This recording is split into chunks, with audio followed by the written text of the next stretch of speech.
पहला, अगर आप होते उनकी जगह तो आप क्या करते? फ्रेमवर्क को याद रखिएगा कि आपका फ्रेमवर्क क्या था। मैं होता तो फिर ना डायरेक्ट नहीं बताता क्योंकि ना कंपनी ठीक है, लेकिन सर इसके अगेंस्ट 46.6 मिलियन लोगों का डेटा है तो ये बहुत ज़्यादा है। जांच करते हैं लोग। $8 बिलियन बैक इन 2006, $8 बिलियन का लॉस हुआ। अगर हम आज के हिसाब से, हम 2006 में नहीं जा सकते वापस, लेकिन अगर हम सोचें तो ऑलमोस्ट आज के हिसाब से कोई $50 मिलियन होगा। ठीक है, $50 मिलियन इन अदर वर्ड्स का नुकसान हुआ। अब आप ये बताएं कि आप $50 मिलियन के नुकसान को बचा सकते थे अगर आप 1 महीना पहले कर्जनियोज को बता देते। आपने 1 महीना बाद ही बताया, 1 महीना बाद बताया ना, 1 महीना बाद बताया। अगर आप 1 महीना पहले बताते तो $50 मिलियन का नुकसान बच सकता था, या 25 का बच सकता था, 30 का बच सकता था, इंपैक्ट कम हो जाता, डीएक्टिवेट कर देते। मल्टीपल ऑप्शन है। 2001 से शुरू हुआ था, बिल्कुल 2003 में पहली दफा हुई, बिल्कुल।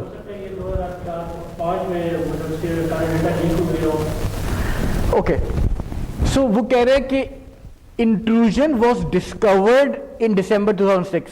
वो ये नहीं कह रहा कि दिसंबर 2006 में हुआ, वो ये कह रहा हमें पता चला दिसंबर 2006 में, हमने कस्टमर को बताया 1 महीना बाद। पहले से हो रहा है। कब से हो रहा है? 2001 से शुरू करते हैं, 2003 पे आते हैं। In 2001 hackers were able to break the code of WEPs which made TGX highly vulnerable. 2001 में फर्स्ट टाइम हैक हुआ था।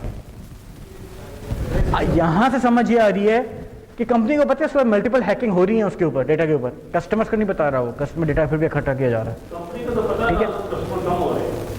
कस्टमर कम नहीं हो रहे। नहीं तो ये सब जो उन्होंने बाद में बताई है, उनको प्रॉफिट जो मिलियन में आ रहा है, लॉस हो रहा है, उससे नहीं पता चल रहा। जो ये लॉस है, ये लॉस नहीं बता रहे, ये कह रहे हैं कि $8 मिलियन का जो इलीगल ट्रांजैक्शंस हुई हैं, $8 मिलियन की। ठीक है, यानी कि for example there was a person uh, वो पर्सन ए इन्वॉल्व था कंपनी का डेटा हैक करने में। हैक करने का पता चला दिसंबर 2006 में, पता चला। कब से हैक कर रहा है? 2001 में पहली सच अटेम्प्ट हुई थी। 5 साल बाद कंपनी को ये रियलाइज हो रहा है कि मेरा डेटा हैक हो चुका है।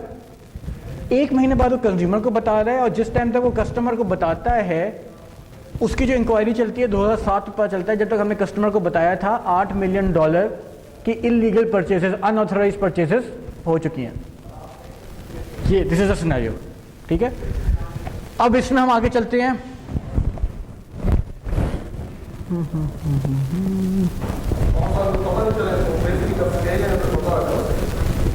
आगे देखते क्या कहता है, लेट्स सी, लुक फॉरवर्ड क्या कहता है वो। अच्छा, वी हैव बीन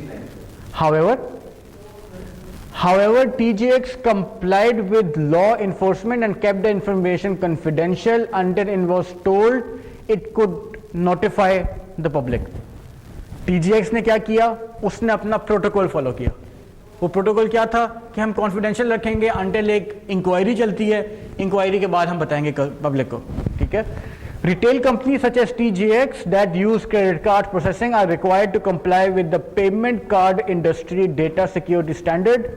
इसको इसने PCI DSS का एक स्टैंडर्ड है, का ये कंप्लाई होना चाहिए था। The PCI DSS is a set of requirement with the purpose of maximizing the security of credit and debit card transactions. A majority of firms have not complied with this standard, as was the case with TGX companies। एक मसला नजर आया यहाँ पे हमें। क्या मसला था? वो मसला ये था कि कंपनी का इन हाउस इन ऑर्डर नहीं था। उसने जो डेटा को सिक्योर करने का एक स्टैंडर्ड है जो मीट करना चाहिए था, वो स्टैंडर्ड मीट नहीं किया, जिसकी वजह से which might be a cause to this. A number of stakeholders were involved in this break-in। ओए होए होए होए बारी यार क्यों नीचे जा रहा है? A number of stakeholders were involved। यहां से हम शुरू करेंगे। मुझे बताएं कौन कौन से स्टेक होल्डर्स इन्वॉल्व हैं इसमें? अभी तक जो हमने देखा है, इसमें कौन कौन से स्टेक होल्डर्स हमें नजर आ रहा है कि इन्वॉल्व है? कंज्यूमर हो गया, आगे मूव करेंगे, एक बताते हैं आगे मूव करेंगे। कंज्यूमर, या हम उसको कहते हैं कस्टमर, जो भी, ईदर ऑफ टू। आमिर,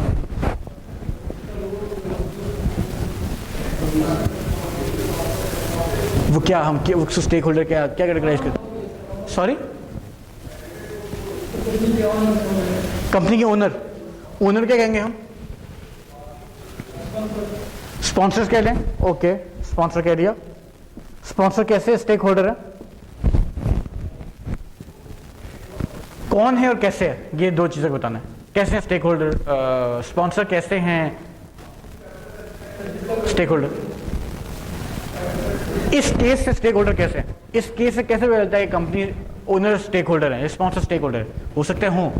मैं आपकी लॉजिक जानना चाह रहा हूं कि आपको क्यों लगता है कि स्पॉन्सर स्टेक होल्डर है। Now just analyze what are we doing.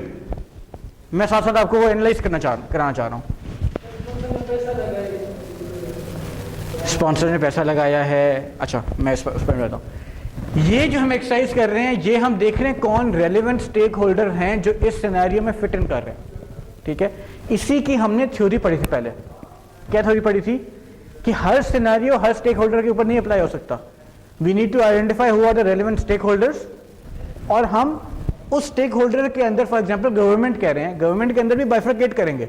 हमने पूरा मैप बनाया था, उस मैप में this was a 2-tier map. उस मैप के अंदर यहाँ पे मल्टीपल स्टेक होल्डर्स, यहाँ पे मल्टीपल स्टेक होल्डर्स, यहाँ पे मल्टीपल स्टेक होल्डर्स, यहाँ मल्टीपल स्टेक होल्डर, और फिर हमने कहा था हम इनकी सेगमेंटेशन करेंगे।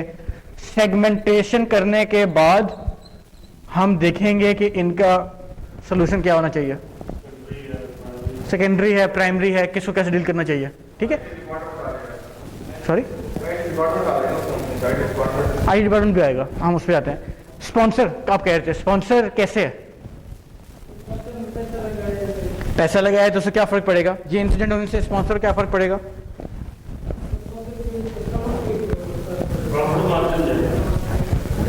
Late Aamir answer it. Sponsor की वजह से उसका पैसा लगाया है उसने, ठीक है, फाइनेंसिंग की हुई है स्पॉन्सर ने, फाइनेंसिंग की वजह से क्या फर्क पड़ेगा? मार्जिन कम होगा। इधर से हमें मार्जिन कैसे पता चल रहा है? हो से पता चल रहा हो तो ये कैसे पता चल रहा है? हाँ, मैं ये बिल्कुल स्पॉट ऑन। अगर मैं ये कहता हूं कि स्पॉन्सर है, स्पॉन्सर ने इन्वेस्टमेंट की हुई है और स्पॉन्सर को इस इन्वेस्टमेंट के अगेंस्ट एक रिटर्न चाहिए, ठीक है, अगर मेरे पास कस्टमर्स ही नहीं होंगे तो ये रिटर्न इस क्वेश्चन है। So sponsor is also stake holder to this. ठीक है, आप कह रहे थे HR, IT डिपार्टमेंट, ठीक हो गया, IT डिपार्टमेंट आप पूछ रहे थे। IT डिपार्टमेंट को हम एम्प्लॉइज में कैटेगराइज कर लेते हैं। स्टेक होल्डर्स का तो डायरेक्ट या इनडायरेक्ट, जो उसका बेनिफिट ले रहा है वो उसके अंदर, यस, उसके अंदर इनडायरेक्ट या डायरेक्ट, बिल्कुल। लेकिन इस केस में हम बात करते हैं, बाकी एम्प्लॉइज को हम फिलहाल साइड पे कर देते हैं और हम सिर्फ IT डिपार्टमेंट की बात करते हैं, क्योंकि IT department was directly linked with this scenario. ठीक है, फिर who is answerable to all this? The management. Credit card किसने इशू किए थे? डेबिट कार्ड किसने इशू किए थे? इन्वेस्टिगेशन कौन कर रहा है?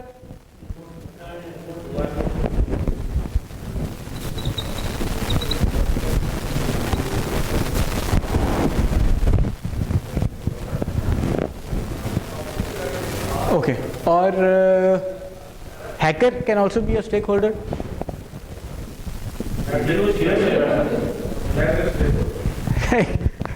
But can be a stake holder to it. उसके भी स्टेक्स दाव पे हैं। लोगों को पता चल गया कि उन लोगों को, मतलब हैकर को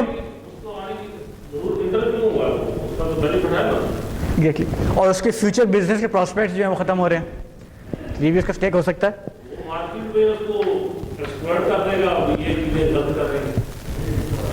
So a number of stakeholders were involved in this break-in. The consumers who were put at a great risk, banks, TJX companies, its shareholders, management, employees and other internal parties who did business with and were invested in the firm.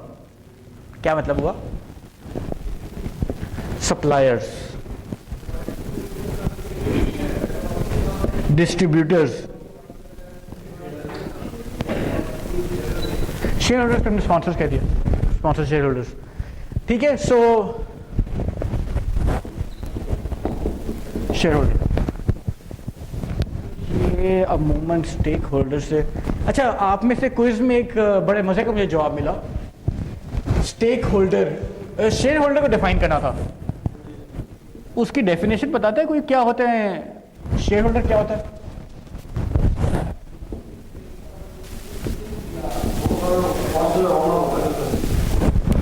वही मुझे बड़े मजे का जवाब मिला, मुझसे रहा नहीं जा रहा उतारने का जवाब. That was holder of the share.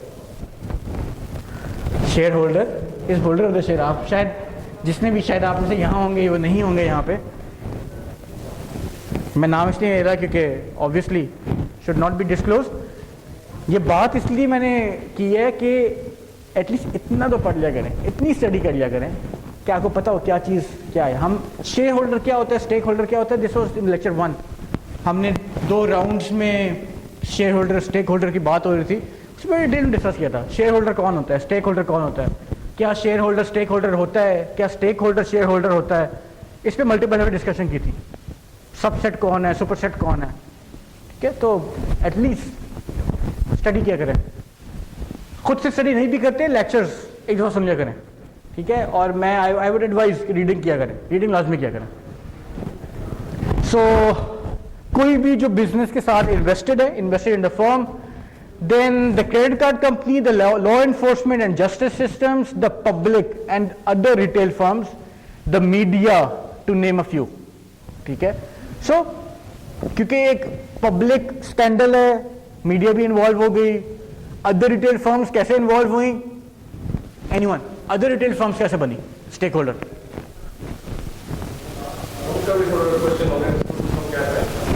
Definitely, definitely.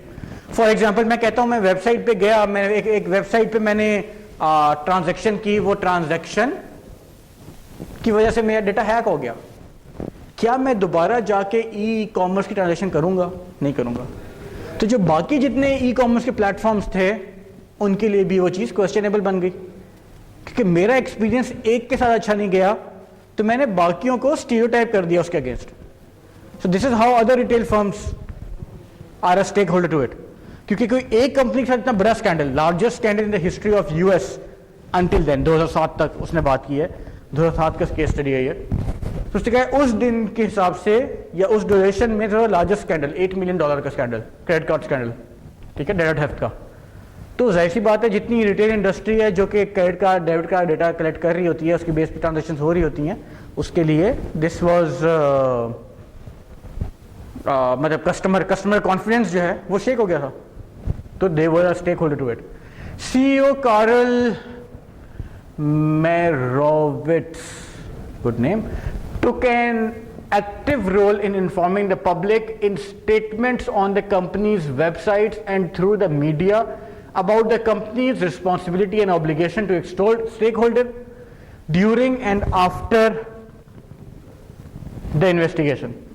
One of the ways to manage stakeholders, CEO ने वेबसाइट और मीडिया के through responsibility and obligations, company की क्या रिस्पॉन्सिबिलिटी है, क्या ऑब्लिगेशंस हैं, ये स्टेक होल्डर्स को कम्युनिकेट किया.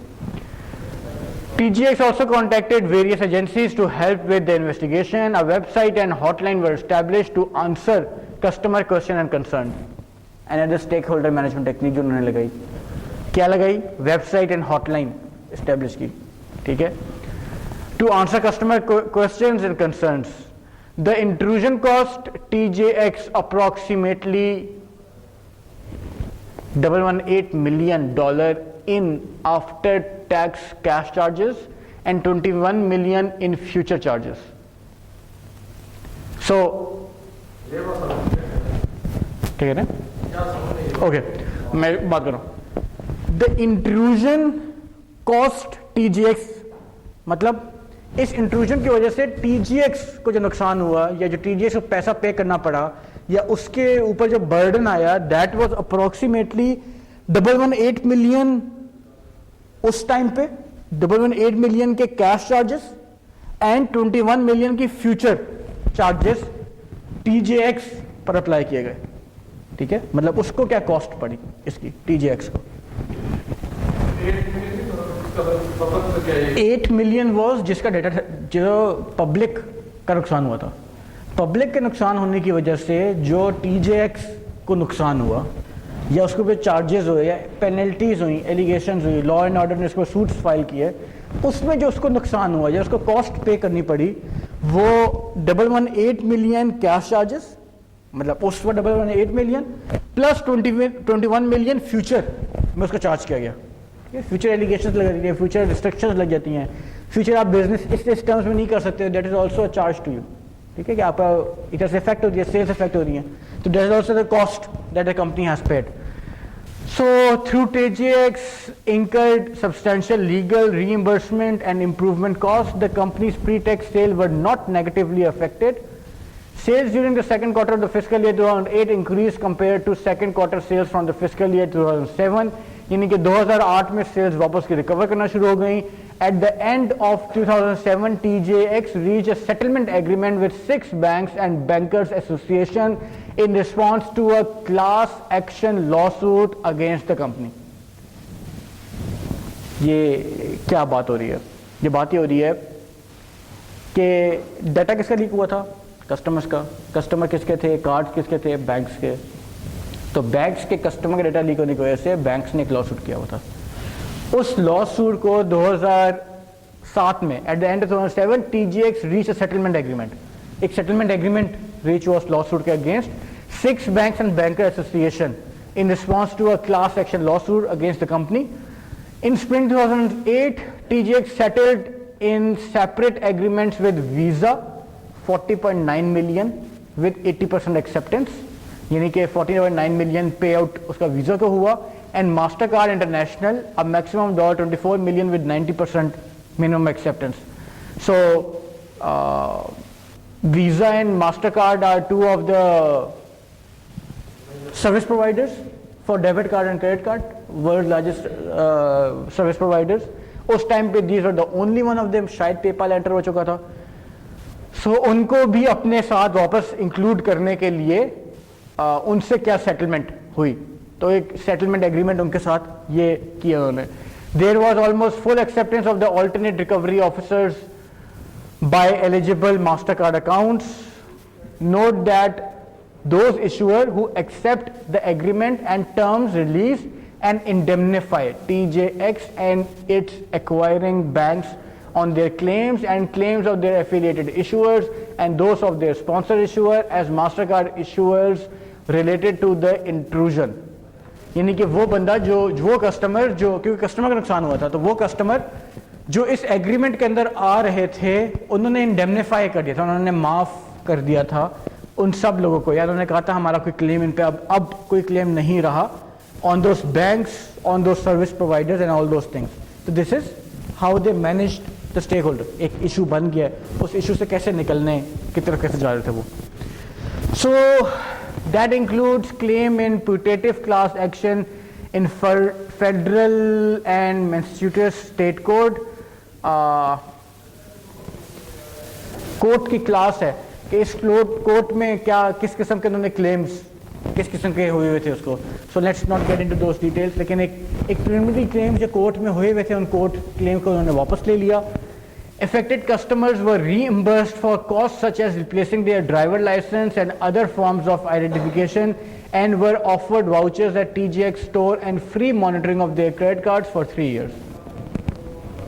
ठीक है, उन्होंने कंपनसेट किया कस्टमर्स को कि आपकी जो लाइसेंसेस जो आपका डेटा आउट हुआ है, क्रेडिट कार्ड डेटा आउट हुआ है, हम इसको जो आपको रिप्लेस करने की जो कॉस्ट होगी वो हम पे आउट करेंगे। This was all the future charges की बात करते हैं ना कि 8 मिलियन है, लेकिन ये 118 मिलियन कैसे बन गया? तो this is how it went up high. Plus वो 8 मिलियन भी वापस किया। ठीक है, वर रीएम्बर्स्ड फॉर कॉस्ट मतलब जाहिर सी बात है पहली रिइंबर्समेंट तो वही होगी जिनको नुकसान हुआ होगा। फिर उसके बाद licenses, driver license, other forms of identification and they offered vouchers at TGX, vouchers भी उनको पे आउट किए कि आप आए दोबारा हमारे साथ शॉपिंग करें, फ्री ऑफ कॉस्ट शॉपिंग करें हमारे साथ। Customers discontent, customer discontent, customer की नाराजगी was reportedly expressed after the intrusion. However, customer loyalty returned as was evidenced in sales number. यानी कि 2008 की उस सेल्स फिगर ऊपर बात की हुई है कि 2008 में सेल्स नंबर दोबारा राइज होना शुरू हो गए थे, ठीक है। तो उसने कहा जो कस्टमर्स थे, कस्टमर्स डिसकंटेंट, कस्टमर की नाराजगी was reportedly expressed after the intrusion, शुरू में इंट्रूजन के टाइम पे उनकी नाराजगी थी। however customers loyalty returned, customer वापस TGX से शॉपिंग करना शुरू हो गए थे as was evident as sales numbers, जैसे वो 2008 के सेल्स नंबर में रिफ्लेक्ट हुआ, ठीक है। what is the learning from the case? काफी लंबी लर्निंग है, अगर हम इस लर्निंग को डिस्कस करने बैठ गए तो शायद this would be all that we be discussing today, so let's move ahead little fast. ये केस मैंने आपके साथ क्यों किया? मुझे पिछले केस से थोड़ा सा रिस्पॉन्स आया था कि केस अमूमन मुश्किल होता है, ठीक है, उसमें समझना, चीज़ों को गैदर करना थोड़ा सा मसला उसमें हो रहा था। ये केस स्टडी, लेकिन इसमें वो केस समझ तो आ गया। एक केस हमने इसमें से सर्च कर लिया, कौन थे स्टेक होल्डर्स, हर स्टेक होल्डर को उन्होंने सेटिस्फाई कैसे किया, कैन बी अनदर क्वेश्चन। हमें पता चल गया बैंक का क्या किया उन्होंने, लॉ एंड ऑर्डर की कंपनी से कैसे किया, क्या किया उन्होंने, कस्टमर्स के साथ क्या किया उन्होंने, ये हमें समझ आ गई। क्वेश्चन रेज करेंगे तो मज़ीद क्लैरिटी हो जाएगी। अभी इसमें हमने समराइज कर लिया है, बिल्कुल 1 2 3 4 10 क्वेश्चन हो जाएंगे, फिर उसमें और चीज कनेक्ट हो जाएगी, बिल्कुल ऐसे ही है, लेकिन वो उसके लिए हम नेक्स्ट वीक की केस स्टडी करेंगे इंशाल्लाह। सो इससे हमने लर्निंग क्या की, let's go to the learning straight away. 4 major learnings थी। TGF executives had to deal not only with their own customers but with banks in a class action suit, credit card companies, media competitors, a network of suppliers and distributors as well as their own reputation. एक learning हमें निकाल के यहाँ लिख ली already कि कौन से stake holder जिससे डील आउट कर रहा था, ठीक है, किससे डीलिंग चल रही है उसकी। देयर ओन रेपुटेशन, इसकी हमने बात नहीं की, लेकिन their reputation was also at stake, ठीक है। लेकिन हमने इसकी बात कर ली in terms of sponsors investment, their future return, क्योंकि कस्टमर्स नहीं आ रहे, तो reputation would reflect in this terms. अच्छा, सेकंड ये कह रहा है had the CEO not stepped in, हमने देखा CEO ने स्टेप इन किया था। This can be one of the question कि who at first neutralise the situation. तो हमें केस स्टडीज में चला था कि CEO ने एड्रेस किया था मीडिया को और कस्टमर्स को कि आपके साथ क्या हुआ, ठीक है। The CEO had not stepped in and because of responsible spokesman and decision maker for the company, customers may have responded in kind, may not have responded in kind. Sorry? Had the CEO not stepped in. So basically वो एक बात ये कर रहा है कि अगर CEO ना आता, CEO level, now we need to understand, यहां पे हमारा क्या लर्निंग पॉइंट है? लर्निंग पॉइंट ये है, we need to look in, हमने कहा कस्टमर कम्युनिकेशन फ्रेमवर्क का one of the deal was कि आपने स्टेक होल्डर को मैनेज करना है, तो आपने कस्टमर इंटरेक्शन उसको बढ़ाना है, ठीक है। This is one of the techniques of customer interaction. लेकिन कस्टमर इंटरेक्शन किस लेवल से होना चाहिए, हमने इसकी बात की थी। हमने ये बात की थी कि अगर रेगुलर, यहाँ पे हमने एक बनाया था मल्टीपल लेवल ऑफ मैनेजमेंट, और उसमें हमने बात की थी कि डेली एक्टिविटी होगी तो एम्प्लॉय कर रहा होगा, अगर काम हो रहा है टाइम पे नहीं हो रहा है, मैनेजर लेवल का बंदा बात कर रहा होगा, क्या कुछ काम में होना चाहिए, ये हो सकता है एक मैनेजमेंट लेवल का बंदा बात कर रहा हो, और साल में 1 2 दफ़ा 3 दफ़ा CEO लेवल का बंदा भी आपस में इंटरेक्ट कर रहे होंगे। ये क्यों हमने बात की थी कि जिस तरह की नौयत होगी उस तरह की लेवल से वो इंटरेक्शन होना चाहिए, because this was one of the largest scandal in the history back then. तो उसकी वजह से a response should have been from the maximum highest level of the management. उसमें कोई एम्प्लॉय अपना कोई बयान देता, शायद वो एम्प्लॉय का बयान कोई मायने ना रखता। And this is what they से कि अगर CEO स्टेप इन ना होता तो उसकी वजह से कस्टमर्स में not have responded in kind, customer ने इसलिए रिस्पॉन्ड किया इन काइंड क्योंकि अब हाईएस्ट लेवल ऑफ मैनेजमेंट से उनको एक एक्सप्लेनेशन आई है कि ये कुछ हो चुका है, ठीक है। सो दिस इज द लेवल कि आप किस लेवल से इंटरेक्ट कर रहे होंगे, कैसे उसको मैनेज कर रहे होंगे स्टेक होल्डर्स को। So the roots of the corporate social responsibility extended to the topic of what a free market is and how corporations should operate in a free market. इसमें हम आगे बात करते हैं। ये this case has led to free market theory. Free market theory क्या होती है? We'll go into it. Many believe that ethics and social responsibility are important, but not as important as a corporation's performance. This classical debate between performance, profitability, and doing the right thing continues to surface on not only with regard to corporate social responsibility, but also in political parties and debates over personal and professional ethics. ठीक है? So, many believe that ethics and corporate social responsibilities are important, but not as important as a corporation's performance. यहाँ पे क्या बात कर रहा है वो बात ये कह रहा है कि कंपनी को, हमने बात की थी एथिकल डायलेमास होते हैं, CSR करना चाहिए, कॉर्पोरेट सोशल रिस्पॉन्सिबिलिटी में इंटरेक्ट करना चाहिए, एक्सटर्नल एनवायरनमेंट को देखना चाहिए। क्यों कह रहे हैं external environment, CSR, external stake holders को मैनेज करें आप, लेकिन अपनी कंपनी की परफॉर्मेंस का, कॉर्पोरेशन की अपनी परफॉर्मेंस को भी मॉनिटर करें, फर्म की अपनी परफॉर्मेंस को भी मॉनिटर करें, फंडामेंटल्स को भी स्ट्रॉन्ग करें, ठीक है। So because it's related to CSR and external environment, तो उस पर इसने कमेंट दिया हुआ है। एंड देन भी वो बात करता है the roots of corporate social responsibility extend to the topic of what a free market is and how corporation should operate a free market. Anyone with idea what is a free market? What is a free market? Economics किसी ने पढ़ी हो, economics term है free market. Free market usually correspond करता है to a market place जिसमें buyer और seller अपने नॉर्म्स खुद आइडेंटिफाई कर सकते हैं कि हम कैसे करेंगे। फ्री मार्केट से फ्री मार्केट, जो करना चाहे कर सकते हैं, ठीक है। कोई रेगुलेशंस नहीं है, कोई एक्सटर्नल प्रेशर्स नहीं है, इस तरह की चीज़ें नहीं है, ठीक है। सो नॉर्मली यहाँ पे वो आइडिया दे रहा है कि corporate social responsibility free market में इतनी इफेक्टिवली इंप्लीमेंट नहीं की जा सकती, क्योंकि किस नौयत की कॉर्पोरेट सोशल रिस्पॉन्सिबिलिटी होनी चाहिए इसको हम गवर्न नहीं कर सकते। इसको कैसे हम आइडेंटिफाई करते हैं, we will later looking later into the course. So managing corporate social responsibility in market place. Corporate social responsibility involves an organization's duty to respond to its stakeholder and stockholders' economic, legal, ethical, and philanthropic concerns and issues. Philanthropy या philanthropic, anyone any idea? Philanthropy क्या होता है? Ground rule, ground base पे लोगों को जो pull up करते हैं उसको philanthropy कहते हैं। छोटे छोटे स्केल पे जिसको पुल अप कर रहे होते हैं, एंड कंज्यूमर्स तक बेनिफिट कैसे पास ऑन करते हैं, ये सारी चीजें फिलैंथ्रोपी के अंदर आती हैं। सो वो कहते हैं corporate social responsibility involves an organization duty to respond to its stake holders, this is one of the duty. Second कि इकोनॉमिक बेनिफिट, लीगल, एथिकल और फिलैंथ्रोपिक इश्यूज को कैसे वो एड्रेस कर रहा है, ठीक है। फॉर एग्जाम्पल अगर कंपनी, टोबैको की हमने एग्जाम्पल ली थी, एग्रीकल्चर फार्मर्स के लिए वो काम करते हैं बहुत ज़्यादा, जिस जगह पे वो अपनी फैक्ट्री लगाते हैं।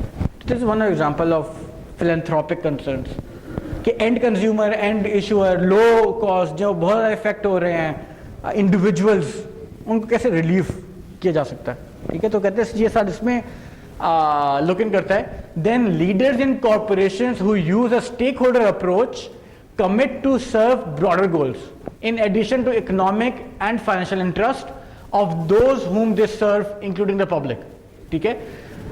So leaders in the corporations who use a stakeholder approach commit to serve broader goals, यानी कि जो लीडरशिप अप्रोच यूज कर रहे, लीडर्स जो यूज कर रहे होते हैं स्टेक होल्डर अप्रोच, वो ब्रॉडर गोल्स को देख रहे होते हैं rather than short small goals.